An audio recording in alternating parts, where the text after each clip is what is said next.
It's my pleasure to introduce tonight's moderator and interviewer for the evening, Jo Page. We joke that they named this hall after her, but she's not related to Page Hall. But she has led writing workshops as a writer in residence at the Writers Institute. She's author of the book, Preaching in My Yes Dress, Confessions of a Reluctant Pastor, which was published by SUNY Press. It draws upon her experiences as a Lutheran pastor. She's also a yoga instructor, and she contributes a column to the Times-Union, which some of you may read. She was also a longtime columnist for Metroland. She'll be introducing Gregory, leading our conversation this evening. Please give a warm UAlbany welcome for Jo Page. Haven't been a yoga instructor in 3 years, but they say it's like riding a horse, right? Anyway, this is a delight for me and a genuine pleasure, and particularly because I'm introducing Gregory Maguire. So sometimes in an imagined land, we find our bearings more easily. A yellow brick road reveals a portal through which we pass into regions of wonder and speculation. And honestly, without wonder and speculation, what have we got? Well, perhaps we've got our current political machinations. But that's exactly the point. Wonder and speculation teach us to fold and refold. And anybody who has ever made puff pastry from scratch will know what I mean. It's the folding and folding that is where the flavor becomes flavor and reveals itself. And equally, I'm astonished by the cartographer of the imagination, Gregory Maguire.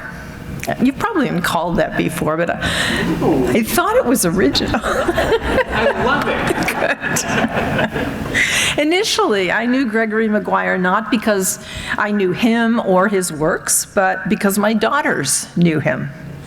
My daughters were word geeks. They're my kids, right? And this guy, Gregory Maguire, had written a book called Wicked. And he came from Albany. From Albany, can you imagine? And sometimes when he was back from Oz for a spell, so to speak, he'd come to the Guilderland schools, and probably other schools, but I only knew you coming to Guilderland, and do a reading and talk with the school kids.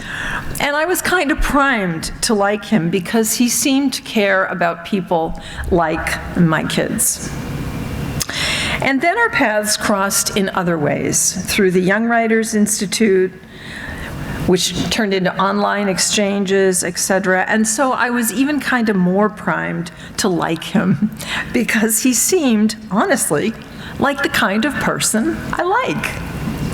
When I heard he was coming to the Writers Institute, I said to Paul, can I introduce him? And Paul said yes. And I said, do you have any of his books I could read? Because, you know, I thought I liked the guy, but I hadn't read any of his books yet. And Paul said yes.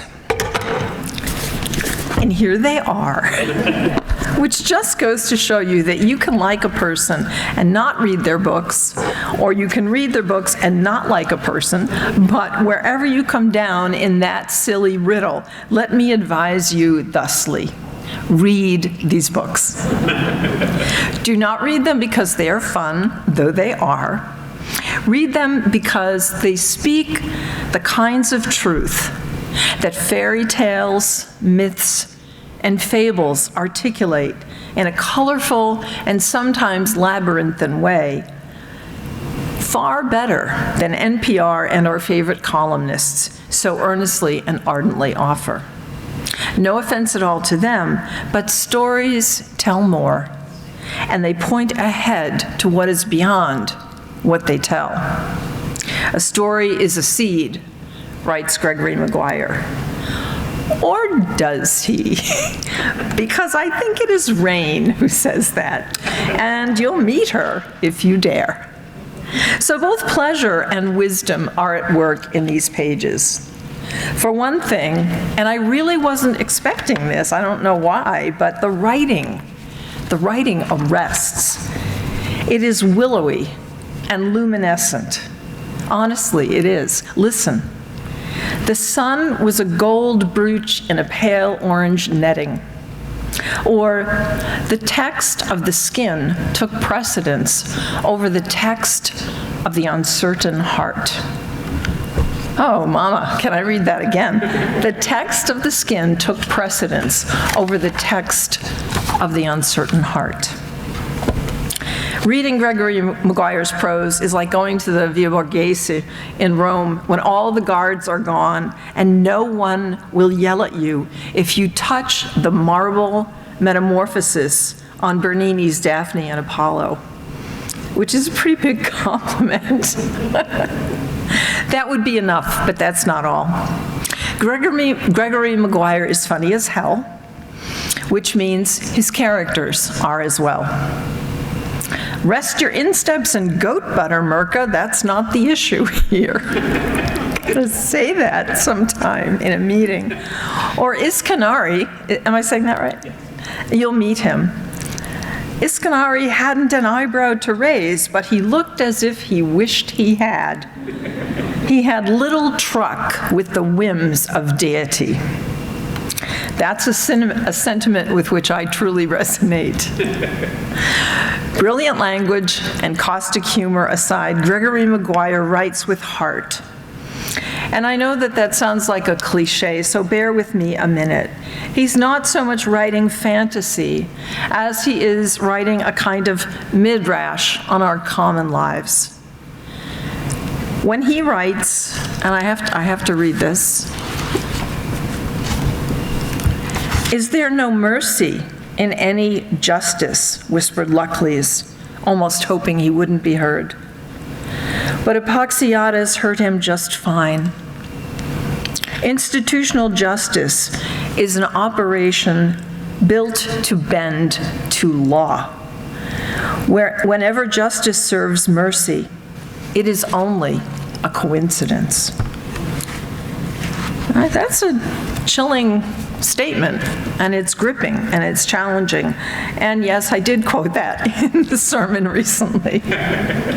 But anyway, enough out of me, as Iskanari might say. You came here to hear and to talk to Gregory Maguire, and so let's welcome him for a delightful spell.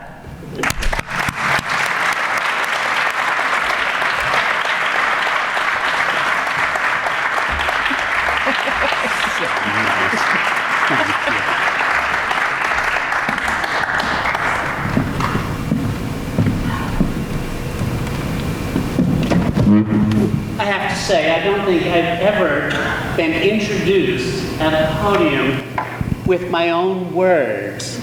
And I guess that means I have to retire now because I've hit the heights. I don't know what can come next. Thank you so much. So beautifully done, and what you chose to read was so well written. I agree. Let's see, this is on now, right? Yes, okay. I think they're both on. Can you all hear? Yeah. Okay. So, I have been, I know there'll be time for Q&A. I won't take up all the time with my questions, but I do have a few. Sure. I don't know if any of you read the Hilary Mantel trilogy. What was it? It was The Wolf Hall and Bring Up the Bodies. And then the Mirror in the Light. Yeah. Or Mirror in the And you know, you had to wait a long time for The Light in the Mirror, or whatever it's called. Yeah. I hope we don't have to wait that long for the third book in this No, I trilogy. just handed it in. It'll be out. Okay. It'll be out in 11 months. Yeah. Because these are characters that really come to life. And we started talking about this at dinner, and I don't think we got that far, but you know, there's a generalization that men can't write women. I don't believe that. But, you know, I was like, when I saw that, you know, there's like a lot of women in these books, like, yes, you get it. Almost every time somebody asks me a complicated question, my first response is to try to make a joke out of it. And my second response is, oh, I actually mean that. I'm like painfully earnest. So my joke response to when people said, how did you have the nerve to write about Elphaba, the Wicked Witch of the West? How did you have the nerve to think that you could write from a woman's point of view? I would say, well, I was raised by nuns. I mean, I know strong women, and furthermore, women are more interesting than men. They just are. They are not as certain of what they think, and so their minds are more tolerant, and they're just more interesting to be around. They haven't already decided what they think before they walk in the room. Not always. Now, some have, but not all of them. And I said that as a kind of a joke, but then I realized I actually do sort of think that. I think perhaps there are some biological differences in a general sense between how men think and how women think, and I think women are more tolerant of ambiguity and more tolerant of suspending judgment in a general sense. I like to think I'm the exception to the male, stupid rule, but I don't know. It has not ever seemed hard to me because I'm actually related to several women, and so I've had close call to pay attention to the sympathies, the tolerances, the questioning, the superbly raised single eyebrow, which women can do much better than men. I tried to teach myself in a bathroom mirror once so I could walk into a cocktail party and say, "Oh, Meryl, you here?" But anyway, I don't know if that's... Am I doing it? You have to work on it a little. I don't know whether a Lutheran minister is allowed to raise a single eyebrow. Well, of course we are. Yeah, for sure. Especially when there's a bad reading. Well, yes, of course. There's some stuff in the Bible that it's just right. like, really? Right, right. But then it must be real temptation to raise both eyebrows if it's really bad. But anyway. So, very basic question. Yeah. How do you pronounce some of the characters' names? Because I think I butchered one of the names. In this set of books, and I'll kind of give an overview of what they are so you have a sense. The character who's the overseer is named Lusicles. Lusicles. And his nemesis is named Rain, and not really nemesis. And I think those are the two main ones. You got Iscanari perfect, you got Rain perfect. Lusicles is the one that's sort of Greek-derived in a sense, like Patroclus or that makes Hercules. That makes sense. Yeah. I don't know if this is true for you, and I don't know if this is true for any of you either. But when I was a kid, I used to make up a country. I would, draw a country and make up its topography, and I had a name for it, and it was magical to me to imagine this land of my own creating. And of course, I love maps. I worked for National Geographic for a while, and both of these books have maps in them of this. How did you get the idea for these places? Well, I actually discovered my own magical land in Albany, within the city limits, many years ago when I was about 12. I had first discovered Narnia at the Hermanus Bleecker Library, the central branch of the Albany Public Library, and the Narnia stories were so compelling and so believable that I felt sure that there were portals to otherness even in Albany. And if anybody could find them, I could.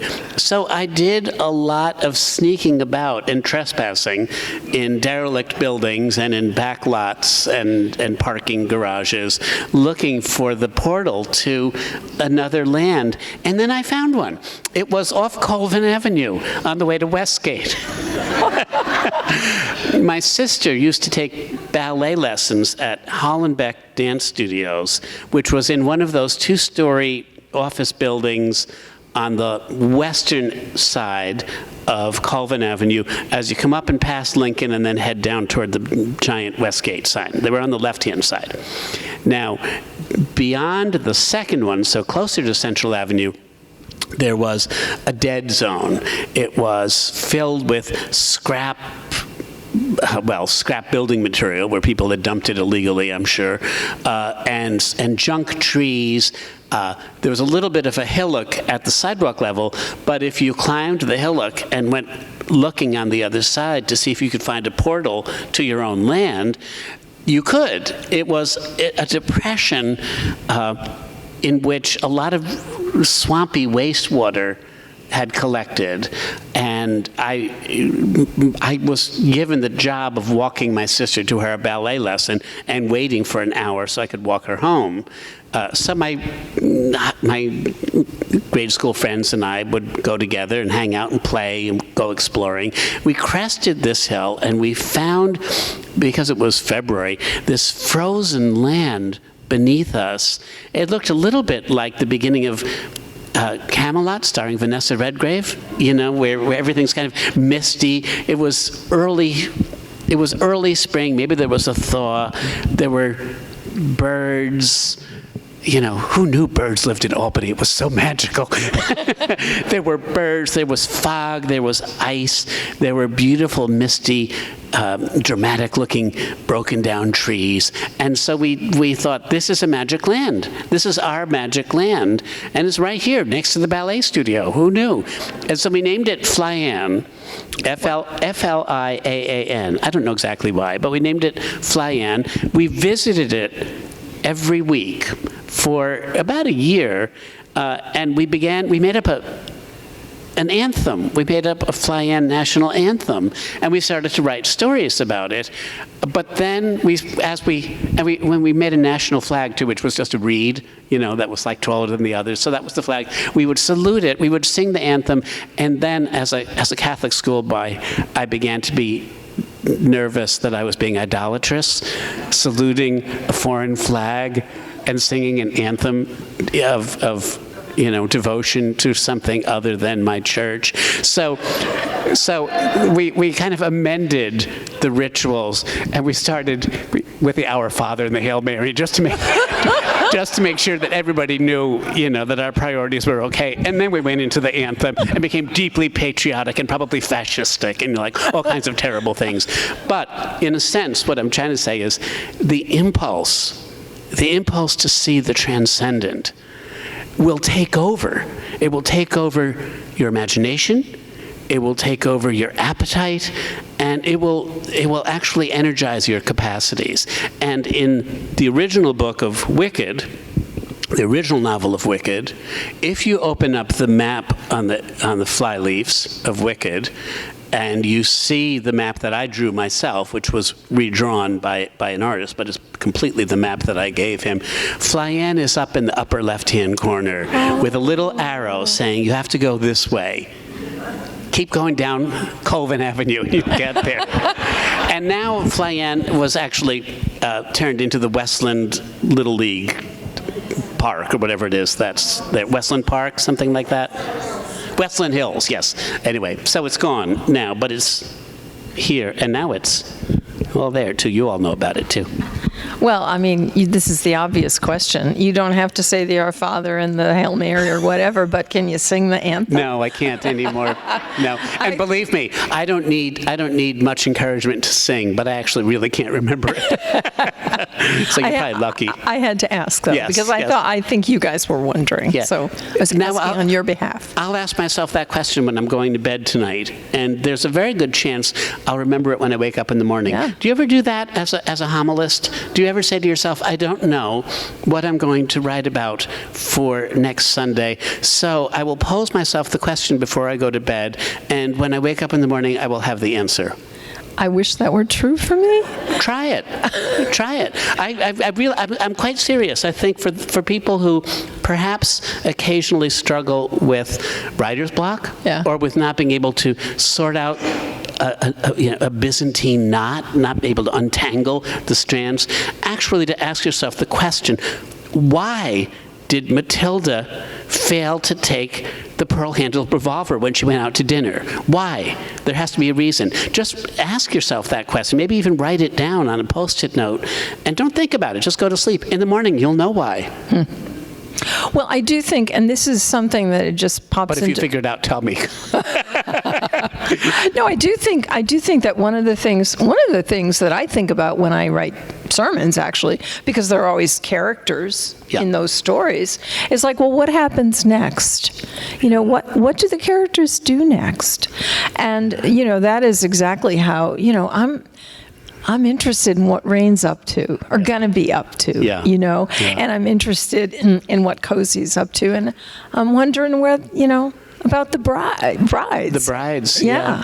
Well, let me, for the benefit of people who haven't read the first book, let me just give a little précis about what we're talking about. So, Wicked was written 25 years ago, and it has its own history and its own kind of noise in the universe.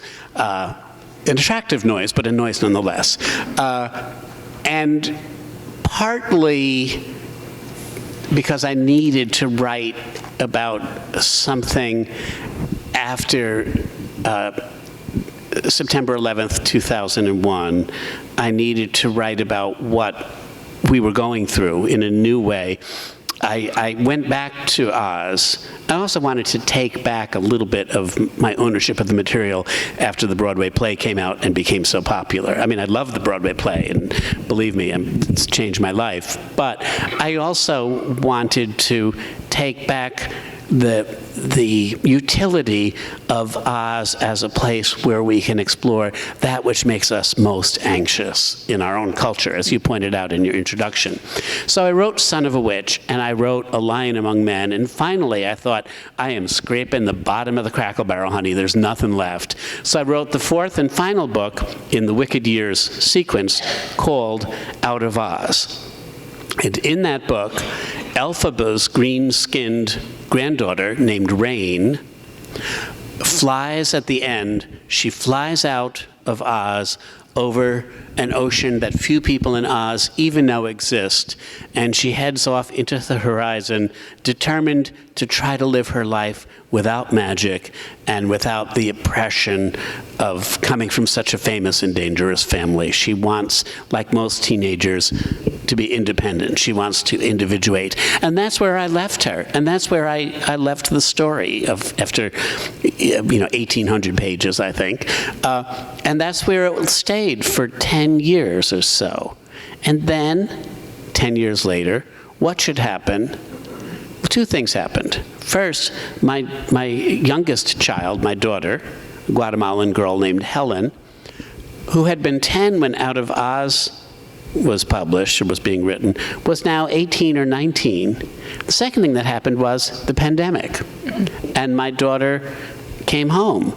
And I had to look at my children, who were, one of them was 22, but they were all suddenly made that much younger, because the pandemic put pressures and anxieties upon them that we do not wish upon our children, ever. But we do not wish especially upon our children when they are still struggling to get over the normal pressures and anxieties of adolescent life. So I began to be, of course, as a halfway decent parent, I hope. I was worried about my daughter and how to support her. But I began to find suddenly that I was also worried about this girl, Rain, whom I'd left 10 years ago, flying out over the ocean. And now there was a pandemic, and what was happening to her? I became like a helicopter parent. I was like a helicopter author. It's like, oh, I wanted you to be on your own, but I'm just going to sneak a peek. I'm just going to look in and see where you are. And that's what this next series of books is built on. It's built on my own anxiety at the beginning of the pandemic, but my anxiety for the young in general.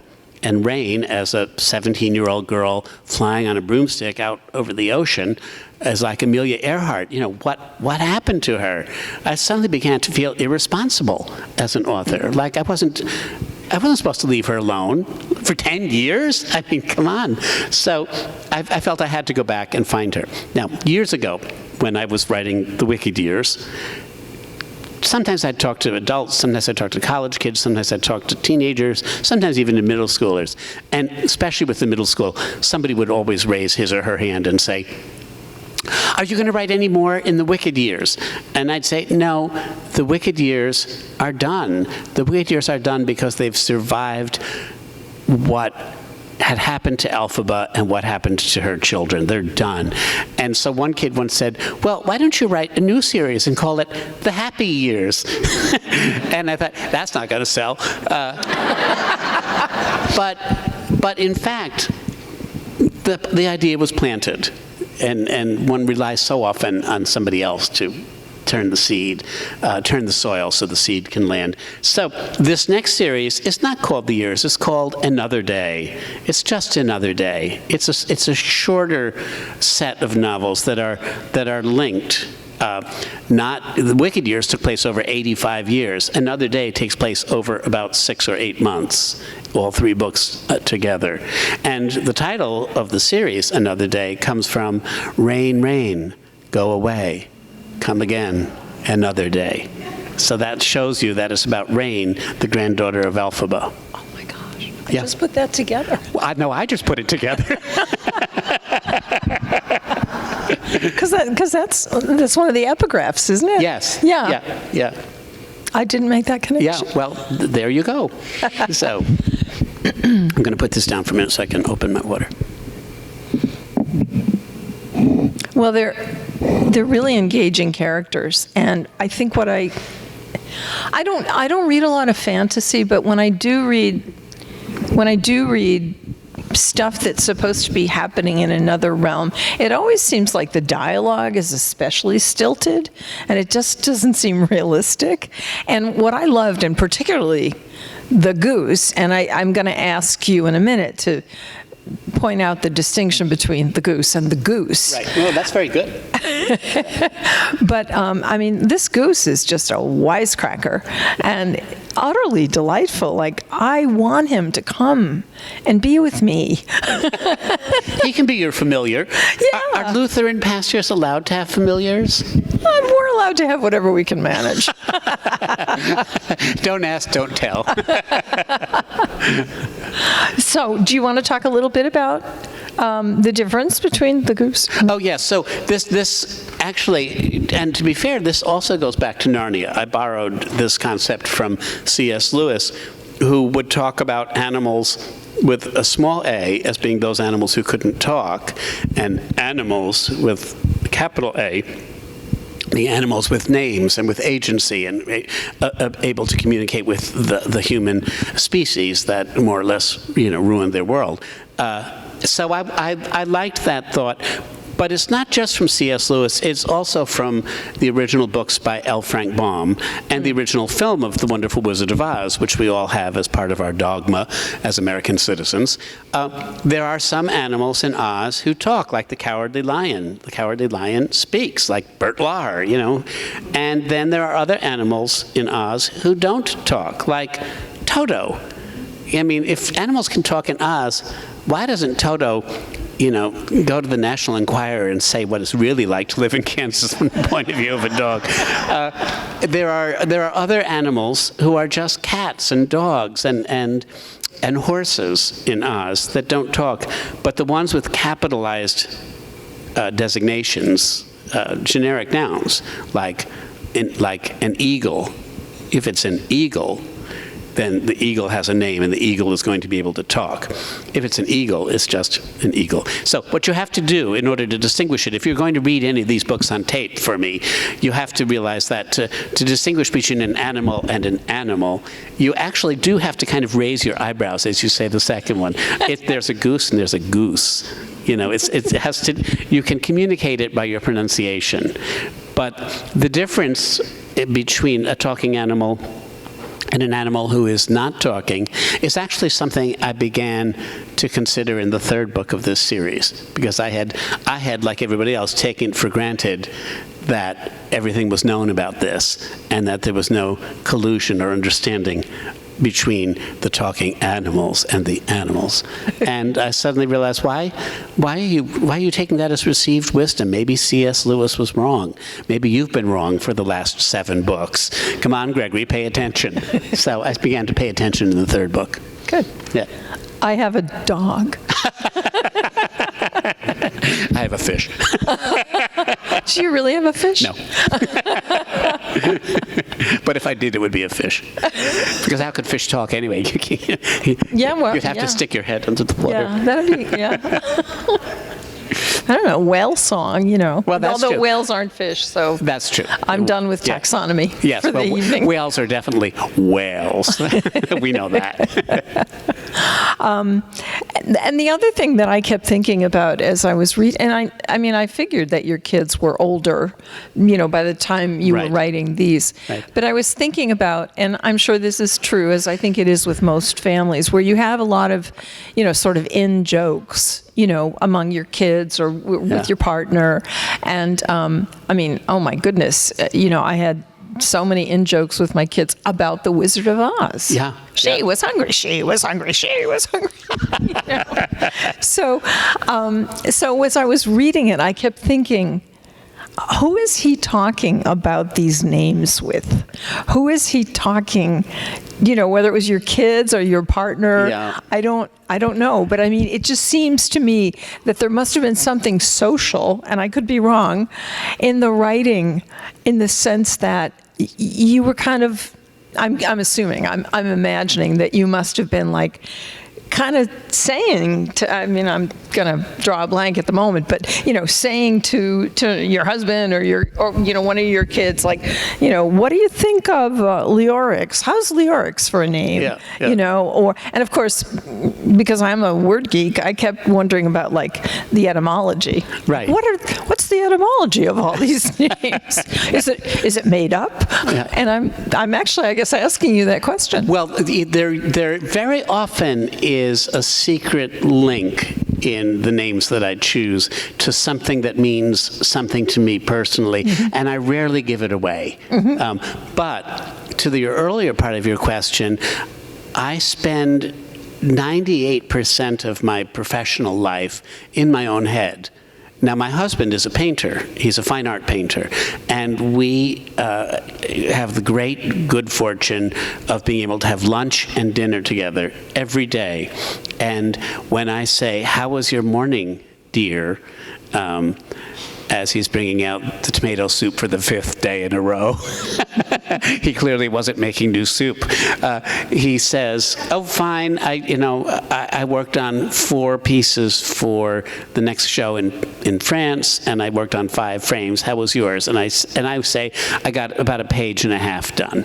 But that's as far as we go. I never talk. He doesn't even. Nobody sees any of what I've done until I'm on about draft 5 of it. When I feel that it's strong enough that if I died, it could be put in print. That's as early as I ever mention it to anybody and show it to anybody. So it is a conversation with myself, I guess is what But I'm you saying. must have a lot of fun in your head then. I do. I have been known to fall off my chair laughing at my own witticisms.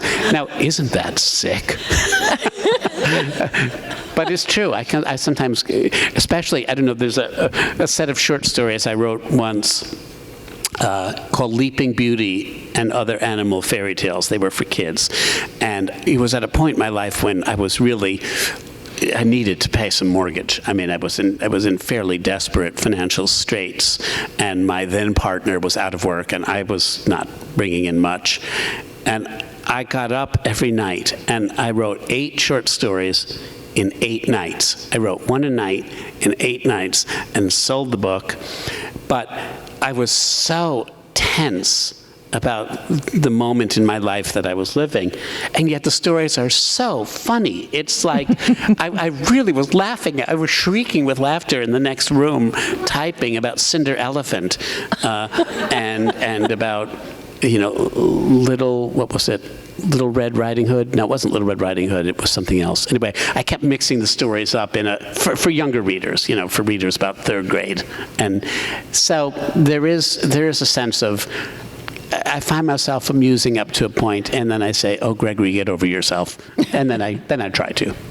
Well, one of the things that I really appreciated about the books, though, we're talking a lot about the fun aspects and your creative process to some extent, but there were, in addition to me thinking like, no, he's got the girl thing. He's got the girl thing down fine, and loving just the absolute I mean, I've underlined a bunch of stuff, and the first thing I underlined, maybe it was the thing about the orange netting. That may have been the first thing, but I would come across these jarring and arresting sentences that would make the analogy much more seeable and almost tactile, and so that was just a pleasure because it slows you down. It slows you down enough that you're pondering the narrative rather than just sliding through the narrative.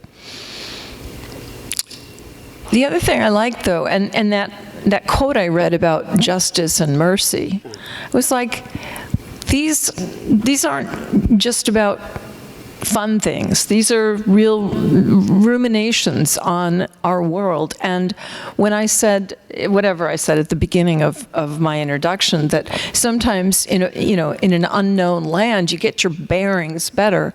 And I think that is true, and maybe that's one of the functions of, magical realism or, fantasy. But it gives you a way, I think, of calling to mind and making real injustice in ways that aren't like didactic, I guess is the word I'm looking for. It isn't just the case of, are you taking the socially acceptable position on this particular problem of our world right this minute today? Are you on the right side of this question, people? It's trying not to say that. It's trying to say what's more important is that we keep trying to define and redefine for ourselves what justice actually is, or what mercy is, and do they have any relationship at all? We all strive for justice and we try to be merciful, but very often we don't do it on the same day. It's hard. It's hard work.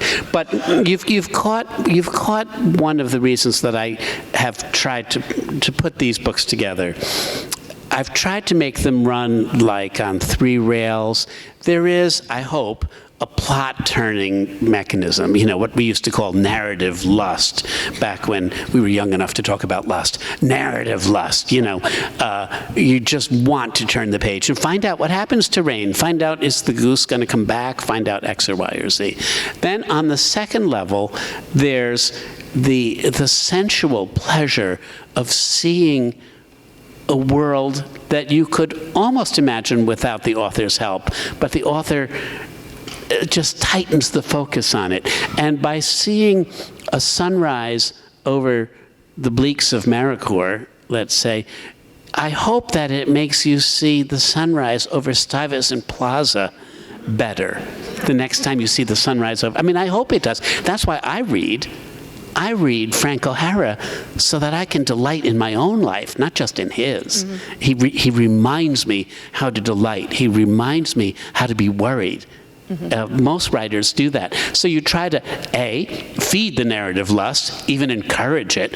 You try, B, to help your readers tighten their own focus so they can live in their own lives with as much relish as possible, because that's what the arts are for, to revive relish. But the third thing is the deeper thing, and that's to which you point out. The third thing is to say, narrative and storytelling is great, but in order to get everything out of it, you gotta slow down. Don't wolf down that meal. You gotta put the brakes on and notice the way you are savoring it, which also means, in a meal, you don't want to go to a fancy restaurant and eat in 15 minutes. You want to really take your time and enjoy and savor. In a book, you also want, if it's a good enough book, you want to put the brakes on and you want to start reading more slowly. And so the parts in the novel, especially the line you read about justice and mercy, are my attempts to say, don't be too eager to find out whether Rain fell out the window of the tower. Let's talk about what is at the heart of why she's there, just for a minute. It allows you to digest a little bit, allows you to slow down and get your bearings on the deepest level at which you read, which is, how am I going to function in the world? How am I going to function in the world tonight? How am I going to function in the world tomorrow? Maybe reading can help recalibrate your own system of balances so that you can be better prepared for whatever misery tomorrow will bring, and you know it will. Yeah. Well, and I think, particularly in the, eroding public discourse that we have in this country, and I'm sure elsewhere as well, but certainly here, we kind of think that there's seriousness of purpose, regardless of where you come down on the political spectrum. It's serious. But why does something that's serious, it doesn't have to be divorced from delight. Right. And from pleasure. Just ask Shakespeare about that. Shakespeare and Dickens are two of my idols, and T.H. White is a third, because they could write about the most serious things and remind us that we can't actually approach them unless we can also laugh at our own sobriety and laugh at the pickle we're in, where the arcane and the jejune live side by side with the steepest moral dilemmas we're ever asked to climb. Well, and also, it's a form of gallows humor, but in a way, that's the best. I mean, when I first started out as a pastor, I discovered that funeral directors, any funeral directors in here? Funeral directors and those who work with them have the best senses of humor. Ask a funeral director. Yeah. I bet you're right. I got hungry reading. Yeah. There's a lot of food in here. I'm assuming that you've read M.F.K. Fisher? A little bit, not as much as I would have liked, but yes. She's delightful. Yeah. M.F.K. Fisher was a mid-century American food writer who wrote about food as kind of a social phenomenon, as well as writing about food as food. There's a lot of food in these books. I think more so in the Brides of Maracoor. And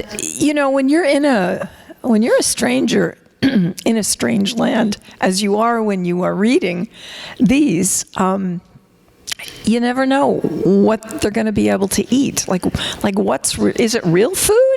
Is it real food or made up food? How did you get the food thing? Well, go back to MGM and you think, nobody ever gave Dorothy so much as a Tootsie Roll. I mean, she made it through that whole adventure without anybody saying, would you like a ham sandwich?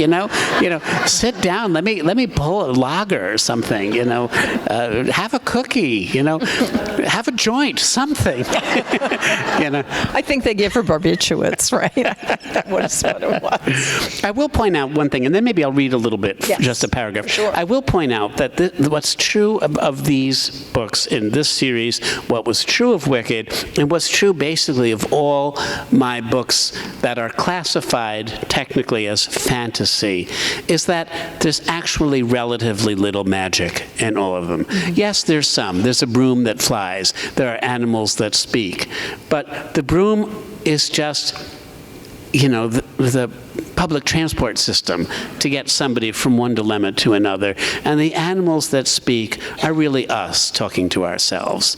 And there's not, there aren't any great rings of power or swords of Shannara that are going to be the be-all and the end-all to whatever political dilemma is going on in this land. No, these people are going to have to figure it out by themselves the same way we are. And that's really part of what the books are about. That is really up to us. There ain't no magic spell in the grimoire that's going to do the work for us. We got to do it for ourselves. Then let's hear some. Let's hear some magic. This is just about a page from the second book in the series called The Oracle of Maracoor.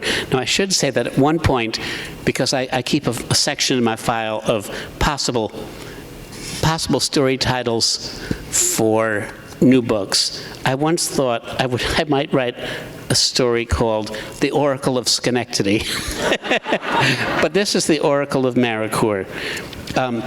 Rain and the people with whom she's been traveling across this land called Maracoor, which is on the other side of the sea from Oz, in the same way that 8th century Japan was on the other side of the sea from the Incas or the Aztecs. They don't know about each other. Rain is the first person to cross the ocean. So she has traveled to the west of this land with her new companions, some of whom she likes and some doesn't, and she has arrived at the base of a tower which is supposed to be housing the mysterious and elusive Oracle of Maracoor, from whom they hope to get the answers to some serious questions. She comes into this tower, which resembles in a lot of ways, is sort of like a giant Jack and the Beanstalk, except if it was hollowed out, and it was like a vegetable castle in a sense. So I'm just going to read a little bit because I want to introduce you to one or two of the characters that she meets there. I don't know whether it says it here, but they will be called caryatids. Now, if you know anything about Greek architecture, you know the caryatids are the statues of clothed young women who held up the porch of the caryatids on the Acropolis. But the caryatids originally were made out of wood, not stone. So that's why I named these characters caryatids. The humans ducked their heads under a lintel into an atrium so high it felt like dusk. Iskanari waddled in last, muttering, "We don't go in much for household furnishings, I see." A second interior tower rose, as if it had been there first, and the flanking cylindrical space areas added on, tapering into high empty spaces like huge flasks or silos. Windows pierced the curtain walls at various heights. Shafts of green light evoked a forest in high summer. The structures looked fibrous, reticulated, as if tree bark grew on the walls. The tower in the clouds, maybe was alive. At ground level, though, it was severe as a cave. The goose was right. Little here in the way of ornamentation. The company started toward a staircase that wound, divided, rejoined itself around the interior tower structure. In some cases, patches of moss adhered to stretches of wall. At the foot of the stairs solemnly waited a few creatures. "You made good time," said the stout one in a group of 4. "I believe," said Burden, "we had help." He nodded his head. This astonished Lucicles. He'd rarely known a vassal to express gratitude, except in certain temple rituals, implying that he was grateful to be so wonderful himself. The mistress of ceremonies acknowledged this, but shrugged. She and her little party were like nothing the companions had ever met before. In this pretty gloom, the host looked like humans made of wood. Part natural growth, as when a broken twig or a snapped sapling approximates a human torso and legs and head, and part hard-worked material, the carving of a master puppeteer. The effect was of a crude, nearly life-size set of ambulatory figures that hadn't yet been touched by the artisan's paintbrush. Instead, their features were marked by blushings of red and green against wood tones found in nature and in sawn planks. These individuals weren't statues, though. Their expressions were animated. The wooden folds of their cloths shifted with dry rustling or scraping or even clacking sounds. They were, Rain guessed, not cousin to the wolf and the harpies and others who had blurted into her path since leaving Oz. These natives were more organic, less conjectural or mythic, human forms of trees, she guessed. She loved them at once. She'd always known these people were here, and she wanted them to be, and now they were. And that's how I feel when I write. I always wanted. I didn't realize that's the point I was going to make. But that's wonderful, and I'm going to think about that next time I write my column. I know that, I don't know what time it is, so I don't know when we want to go to questions. Okay, but can I just ask you, who's the guy who comes out of the earth and then returns to the earth as they go across the sea? Right, King Copperas. Oh my gosh. Yeah. That was just magical. Anyway, that's an aside. Does somebody have a mic to? Okay. Any questions? Yeah. And you can ask me anything. I'm a pretty much of an open book. So, and if you don't ask me questions, I'll ask you questions.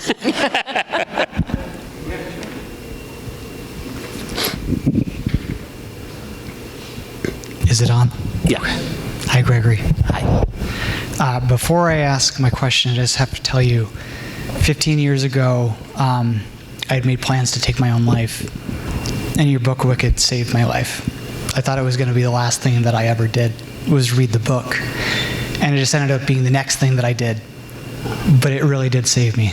So thank you so much.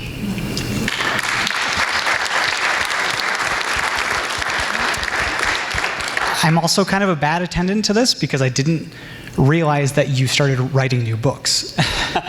So I didn't start reading the first book in this new series until last night. Obviously, you got your inspiration for the Wicked series from L. Frank Baum's books. And I know you talked about it a little bit, about where you got with, Colvin Avenue, where you got the inspiration for this. But reading just the first 60 pages of this book, I was struck by this new world that you've created. And I'm still only on the spot of Maracoor, so I haven't gone to the rest of the world yet. Right. Where did you draw the inspiration for kind of the rituals that you built into this? In the Wicked series, you used religion so much in different areas of it. And in this new book, we entered this scene of these women who are cutting their feet and going into the water, and it's all just very intimate. And I'm just curious about where you got your idea for that. Where were you inspired by that? I just found it so interesting. It doesn't give away too much to say the new book begins on an island of 7 female hermits that range in age from about 7 or 8 up to about 80. And the females are required by their culture to live out their lives in an all-female world. When one of them dies, she is replaced by a new girl baby. And so, except for the overseer who comes to the island to check in on them once a year, bring supplies and count the 7 Vestal virgins, in a sense, is what they are. And he returns with a baby if there's a spot, if there's an opening in the firm, as it were. These women don't know men, and they don't know any life or any other human society but themselves. So the question is, where does this come from? And it doesn't come from the fact that I'm one of 7 siblings, although you might be justified in thinking that. My birth mother was Greek, and is fairly well known because I talk about it all the time. She died when I was born. So I have this sense of, I grew up with this sense of attachment to an almost mythological parent, to a culture that was mine by blood, but not by experience. And so I have been going to Greece on and off and increasingly on for the last 40 years. I've taught myself a little Greek, and I have more friends in Athens than I have in London now, which is a sentence I've always wanted to say. Of course, that doesn't mean I have any friends in London, so it doesn't really, it doesn't really count that much. But I go to Greece every year, and it is, I think, inevitable that as you soak up the light, the music, the sounds, the food, the expressions on the faces of people who live in a culture that is at once familiar and also foreign, that you can't help but walk away from it being kind of saturated like a sponge, and you have to wring it out somewhere. So I have wrung out my love for Greece, for the homeland that was never my home, on the pages of these 3 books.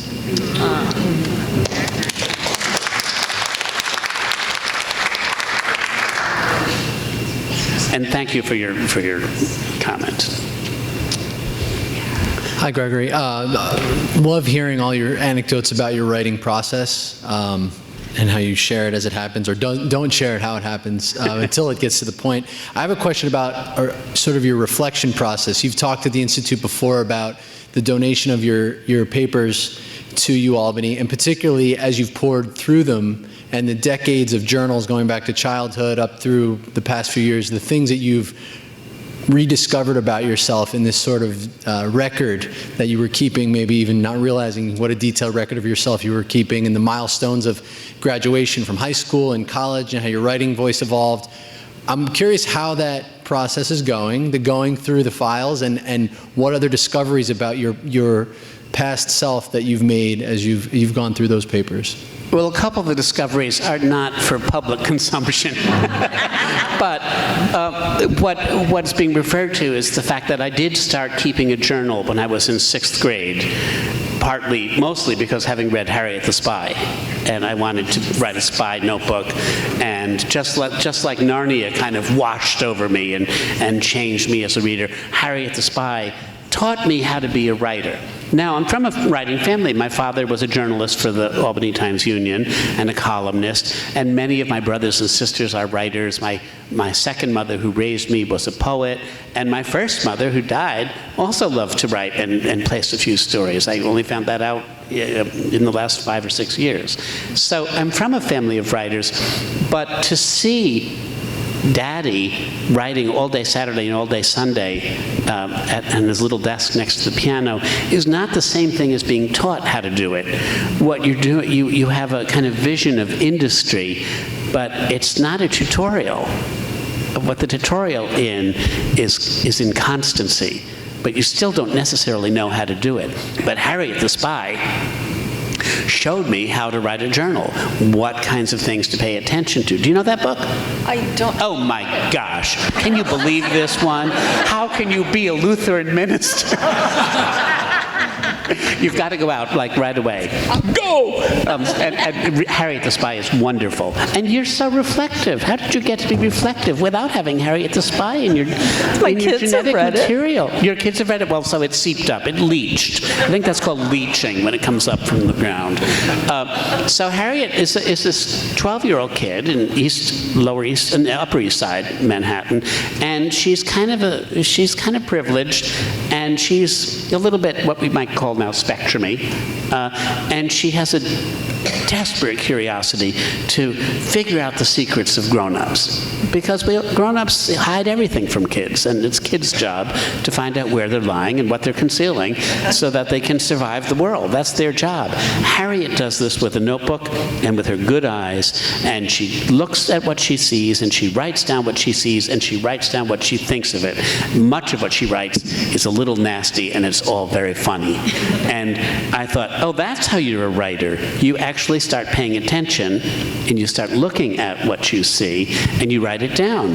And then later on, if you're smart enough, you can have opinions about it, but first, just write it down. So I started doing that when I was in 6th grade, and I'm now 68, and I'm still doing it. I don't do it every day, but I have written, I've filled up 57 spiral-bound notebooks of journaling, and I wrote by hand until about 12, 14 years ago. And then finally I grafted myself into writing on the computer. So what is being referred to is the fact that I realized I had to transcribe these journals. All this handwriting from 1966 to 2010, I had to get all that down onto a Word document in case my house ever burned down and they were all lost. Not that there's anything good in them at all, but I had, after all, spent my whole life doing them, so it was something that I needed to preserve for myself, not for anybody else. And I did learn some things in the act of transcribing them, which took about 3 years. It's more words in my journals than are in all of Proust. And I mean that genuinely, because I counted. I did learn some things. The main thing I think I learned, and I'm sort of embarrassed about this, but you would think I would know this because I'm a storyteller. I learned how I have twisted the fiction of my own life to make better stories to tell from a stage or a pulpit. That I don't always, not only do I not always tell the truth, I don't remember the truth. I remember the story the way I've told it. That's how it sits in my memory banks. And I have read aspects of my journal where there were things I thought I had known in 8th grade that I clearly hadn't, and other things I thought I hadn't figured out till I was 26 where I clearly had. And all of this is only mildly troubling because we all live with the stories we tell ourselves. And we all know that some of them aren't exactly true, but they're true in a fundamental basis because when we tell them to ourselves, we are refreshing and restoring our parameters, and we've got to live in our own parameters. So if we get a few of the facts wrong here and there, that's okay if it helps us move forward into the next day, I think. Can I be forgiven, Pastor? Yes. Yes, you're absolved. What am I absolving you of exactly? Lying in my journal. No, lying to myself. I want to mention, we have one more question, but I forgot to mention in the beginning, there will be a book signing afterwards. I know our great independent bookseller, Bookhouse in Madison Plaza, Susan and Albany, and a new employee, Jack Huber, who is the son of our colleague Mike Huber, is selling books. You can line up against the wall on that side. Gregory would be up on the stage with the table. And we'll do it in an orderly fashion to sign books afterwards. I think, was there one final question? Yeah. Thank you. Great to see you again, Greg. Nice to see you again. So, I don't know if everybody knows, but your music is as good as your writing. Oh. Yes, yes. And there was a time you wrote a song and played that at my mother's funeral.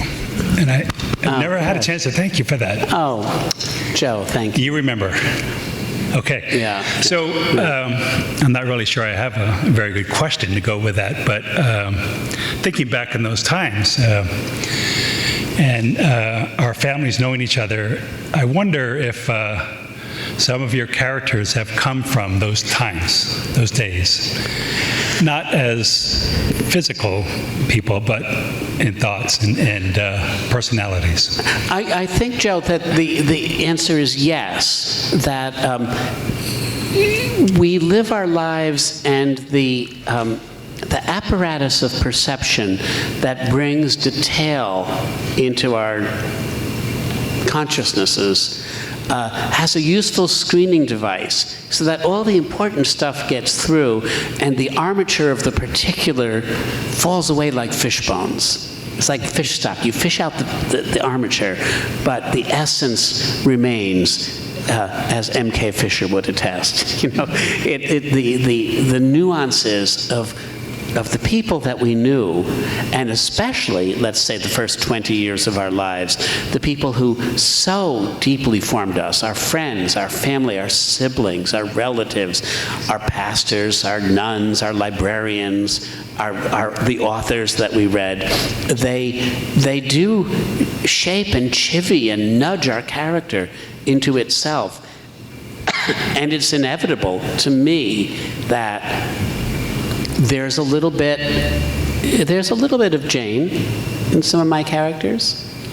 There's a little bit of some of my aunts and uncles who are no longer with us in some of my characters. And I recognize that. Nobody else has to recognize it, but I recognize it. Mm-hmm. And that, in a way, that keeps me going. I have a P.S., and this will be the last thing that I say, and we didn't even talk about the movie Wicked, the musical. No. But what I went to my 50th high school reunion last Saturday at the Italian American Club, and one of my friends from 4th grade came up and said, "Oh, you know, I don't read fiction much, and I know you've made a career out of writing. You know, big surprise. You were always the writer in the classroom." And you know, Brother Terrence would always say, you know, here's something, everybody shut up and listen to what Gregory wrote. This is how you should do it. He said, none of us really liked you. He was joking, I think. But what he said was, he said, a couple of years ago, I was cleaning up my daughter's bedroom, and I found a book that I must have bought for her 25, 30 years ago, because I knew you and I recognized the name on the book. He said, I opened it up, and I just opened it up randomly, and I read a paragraph or two, and he said, it almost made me start to cry, because your voice, when you were in 5th grade, is the voice that you're writing in now. You are, I would recognize, if somebody read me this and said, who wrote this? I would have said, oh, that's that guy in 5th grade who was always writing. I recognized your style. I recognized your stance with the world and against it. I recognized the shape and sonorities and unzippered mistakes of your prose style. I recognize it all. You were always yourself. And I think, oh my gosh, well that's really what we're talking about here too, is how always to be ourselves. Art can help us draw those parameters that I was talking about, can help us, journal writing can help us do that too, to stay ourselves so that we can pay attention to things like the loved ones who made us ourselves and the justice and the mercy that they still expect of us.